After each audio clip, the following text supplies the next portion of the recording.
নমস্কার সকলকে, welcome to মধুদীপ blogs. আগের ভিডিওতে আপনাদের সাথে শেয়ার করলাম কিভাবে কালুকে আসতে হয়।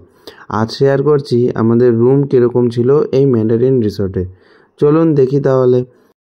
এটা হলো রিসর্টের রিসেপশন এরিয়া, আর এখান থেকে বাইরে যতদূর দেখা যাচ্ছে এটা টোটালটাই রিসর্টের প্রপার্টি। চলুন তাহলে এবার রুমে যাওয়া যাক।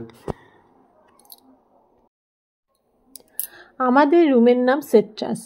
এটি হলো রুমের ডোর স্টেপ ভিউ। রুমটি যথেষ্ট বড়।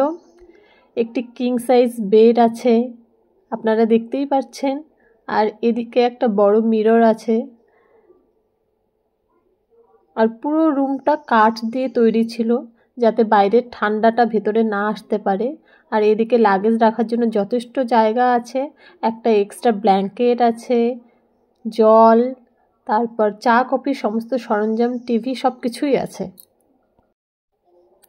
আর এটা হলো বাথরুম। বাথরুমটা যথেষ্ট বড়, নিট অ্যান্ড ক্লিন, গিজারের ব্যবস্থা আছে।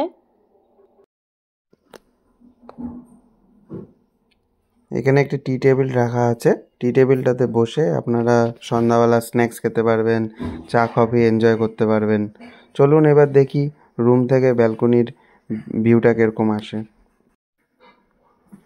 এটা হলো ব্যালকনি থেকে ভিউ। এখান থেকে টোটাল রিসর্টটা দেখা যায়, আর ভ্যালিটাও পরিষ্কার একদম দেখা যাচ্ছে। আমরা যে রুমটাতে ছিলাম এই রুমটার নাম হচ্ছে সুপার ডিলাক্স। এটার ভাড়া পড়েছিল 4000 per night with GST applicable. পরবর্তী পর্ব নিয়ে খুব শীঘ্রই আমরা আসছি।